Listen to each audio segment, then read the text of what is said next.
பக்தி வழி நேர்களுக்கு வணக்கம். இப்ப கன்னி ராசிக்காரர்களுக்கு நம்மளுக்கு என்னெல்லாம் மாற்றங்கள் கொடுத்தால் உணவு வகைகளில் எவ்வளவு இது கொடுக்கணும் அப்படின்னு ரொம்ப எளிதான விஷயம். கன்னி ராசிக்காரர்களுக்கான விஷயம் எள்ளு சாதம் கொடுப்பது மிக சிறப்பாக இருக்கும். எள்ளு சாதம் சமைப்பது, உளுந்தன் சாதம் சமைச்சு சாப்பிடணும். இதெல்லாம் பாத்தீங்கன்னா இதெல்லாம் சாப்பிடும் போது உங்களுக்கு வருமானம் பெருகும். உளுந்தஞ்சாதத்துக்கும் எள்ளு சாதம் வைத்து சாப்பிடும் போது உங்களுக்கு எவ்வளவு வித்தியாசம் கிடைக்கும்னா, தொழிலில் மந்த நிலை இருந்துச்சுன்னா மந்த நிலையை மாற்றும். குடும்பத்தினர் எல்லாரும் எள்ளு சாதம், உளுந்தஞ்சோறு இதெல்லாம் வச்சு சாப்பிடும்போது குடும்பத்தினரிடையே ஒற்றுமைகள் உருவாகும். அதனால அதெல்லாம் சாப்பிடும்போது உங்களுக்கு ரொம்ப வெற்றிகளுக்கான வாய்ப்பு. அதாவது வெற்றிகள்ங்கிறது உங்க குடும்ப வாழ்க்கையில் உள்ள வெற்றிகளாக எடுத்துக்கொள்ளுங்க. அதுக்குள்ள வாய்ப்பாக இருக்கும் அப்படிங்கிறது. பொதுவாக பாத்தீங்கன்னா உங்களுடைய ஒவ்வொரு ராசிக்கும் ஒவ்வொரு உணவு வகைகளை சொல்லியிருக்கோம். கன்னி ராசிக்கான உணவு வகைகள் பாத்தீங்கன்னா எள்ளு சாதம்ங்கிறது என்னன்னா, புளியோதரையை வைத்து எள்ளு சாதம் புளியோதரை எள்ள நல்லா கலந்து போட்டீங்கனாலே சூப்பரா இருக்கும். அதனால புளியோதரை, அப்புறம் நல்லெண்ணெய் ஊத்து உணவு கொள்வது, உளுந்தங்களை பண்ணி அதுல நல்லெண்ணெய் ஊத்தி சாப்பிடுவாங்க இல்லையா, அந்த உணவு உங்களுக்கு சிறப்பாக இருக்கும் அப்படிங்கறத எடுத்துக்கோங்க. அது போக உங்களுக்கு காய்கறிகள் அப்படின்னு பாத்தீங்கன்னா கீரை வகைகள் கண்டிப்பாக எடுத்துக்கொள்ளலாம். கீரை உங்களுக்கு நன்மை தரக்கூடியதாக இருக்கும். ஆனால் கீரை வகைகளை எடுப்பது மிக சிறப்பான ஒன்றாக இருக்கும். கீரை வகைகளில் பொன்னாங்கண்ணி கீரை உங்களுக்கு மிக சிறந்த ஒரு மாற்றத்தை கொடுக்கக்கூடியதாக இருக்கும். அதனால பொன்னாங்கண்ணி கீரை எடுப்பது நன்றாக இருக்கும் அப்படிங்கறத எடுத்துக்கோங்க. அது போக ஏன் பொன்னாங்கண்ணி கீரை அவ்வளவு விஷயம் இருக்குது. அதனால உங்களுக்கு அதோட மகிமை உங்களுக்கு தெரியாது. அதுவும் மிதுன கன்னி ராசிக்காரர்களுக்கு அது சிறப்பான ஒன்றாக இருக்கும் அப்படிங்கறத எடுத்துக்கலாம். அதுக்கப்புறம் பாத்தீங்கன்னா உங்களுடைய நான்வெஜ் உணவு எடுக்கலாமா? அடுத்த கொஸ்டின் நான்வெஜ் இவங்க எடுக்கக்கூடாது அப்படிங்கிறது தான் முக்கியமானது. நான்வெஜ் படையல், நான்வெஜ் இது சாப்பாடு இதெல்லாம் சாப்பிடக்கூடாது. சில 16ஆம் நாள் நான்வெஜ் கும்பிடுறது, அவங்களுக்கு அந்த இடத்துல கூட நீங்க உணவு உட்கொள்ளாம இருப்பது நல்லது.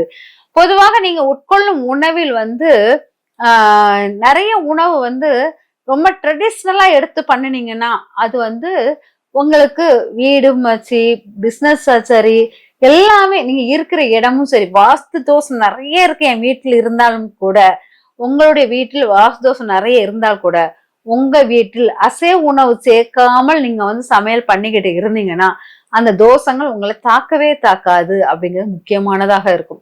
பொதுவாக நீங்க வைக்கிற உங்க வீட்டுல உணவுகளில் நல்ல அலங்காரம் பண்ணி உணவு யாருக்கும் கொடுங்க. ஒரு சாதம் எடுத்தாலும் அந்த சாதத்தில் ஒரு 2 மல்லி இலைய போட்டு, அந்த மல்லி இலையை கொஞ்சம் அலங்காரம் பண்ணி, ஒரு லெமன் அப்படியே அலங்காரம் பண்ணி அப்படி வச்சு நீங்க கொடுத்தீங்கன்னா உங்களுக்கு வருமானம் பெருப்பதற்கு வாய்ப்புகள் இருக்கு. அதே சமயம் பாரம்பரிய உணவுகளை முக்கியத்துவம் கொடுத்து எடுத்துக்கோங்க. முக்கியத்துவம் கொடுத்து பாரம்பரியம், அதாவது கடவுளுக்கு நான் இந்த உணவு தான் படைப்போம். சில பேர் கடவுளுக்கு 5 பணியா அதிராசம் 5 11 சொல்லிட்டு எண்ணிக்கை கணக்கில் படைப்பாங்க. அந்த மாதிரி எண்ணிக்கை கணக்கில் உங்களுடைய வீட்டில் உள்ள கடவுளுக்கு, பெண் தெய்வங்களுக்கு வழிபாடு வைக்கும் போது உங்களுக்கு அது கஷ்டங்கள் நீங்கக்கூடியதாக இருக்கும்.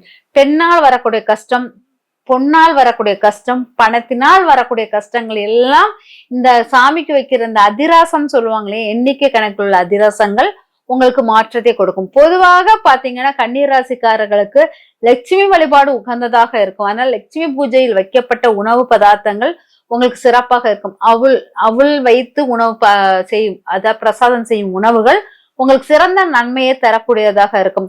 அவள் வைத்து கொடுக்கும் உணவுகள் உங்க ஏற்ற இலக்க வாழ்க்கையை சரி செய்யக்கூடியதாக இருக்கும் அப்படிங்கிறதுனால அதை எடுத்துக்கலாம்.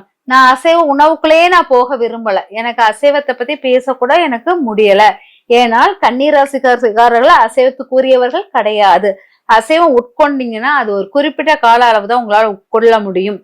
அதுக்கு மேல உங்களால உட்கொள்ள முடியாது. அப்படி உட்கொண்டாலும் தெரியாமல் உட்கொள்ற மாதிரி இருக்கும். இல்லாட்டா நோய் வந்ததுக்கு அறிகுறியாக அந்த அசைவ உணவுகள் எடுத்துக்கொள்ள மாதிரி இருக்கும். ஆனா பொதுவாக நீங்க அசைவ உணவை குறிப்பிட்ட காலத்துக்கு மட்டும் எடுத்துக்கிட்டு மீதி நாட்களே விட்டுருங்க. அப்படிங்கிறது உங்களுக்கு பிடிக்கலன்னா அந்த அசைவ உணவை தொடாதீங்க அப்படிங்கிறது முக்கியமானது.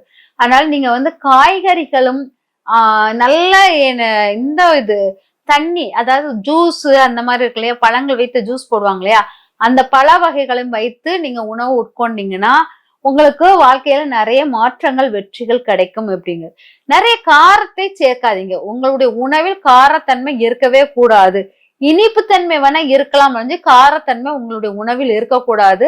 ஆனா காரத்தினுடைய அளவை குறைச்சிட்டு நீங்க உணவு கொடுக்கணும் அப்படிங்கிறது. அசைவ உணவு கிடையாதுன்னு சொன்னதுனால அசைவ உணவுக்காக நாளை நான் குறித்து கொள்வது கிடையாது. குறித்து கொண்டு உங்களுக்கு கொடுக்கவும் இல்லை அப்படிங்கிறது முக்கியமானது.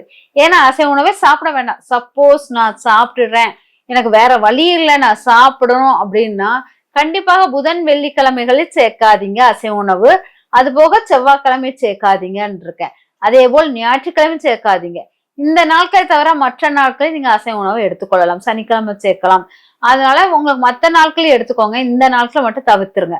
அசைவ உணவு எடுக்கும் போது உங்க உடம்பில் நிறைய ஸ்கின் ப்ராப்ளம், இமோஷனலா டேமேஜ் ஆகுறது இதெல்லாம் ஏற்படும். அதனாலதான் வேண்டாங்கிறோம். கோபத்தினால் நிறைய நஷ்டங்கள் ஏற்படக்கூடியதாக இருக்கும்.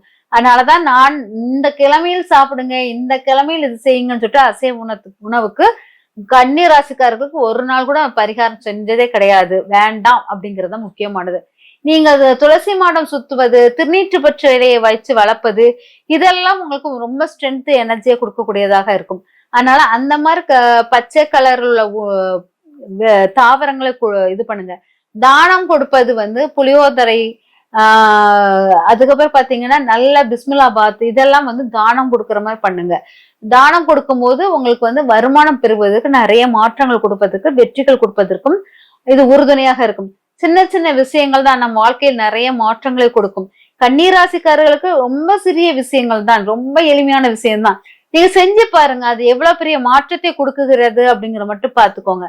இந்த மாற்றங்கள் உங்க வாழ்க்கையில் வெற்றியை நோக்கிய பயணத்தில் உறுதுணையாக இருக்கும் என்பதில் சிறிதும் மையம் இல்லை. செய்து பாருங்கள், வாழ்க்கையை மாற்றங்களை உணர்வீர்கள். நன்றி, வணக்கம்.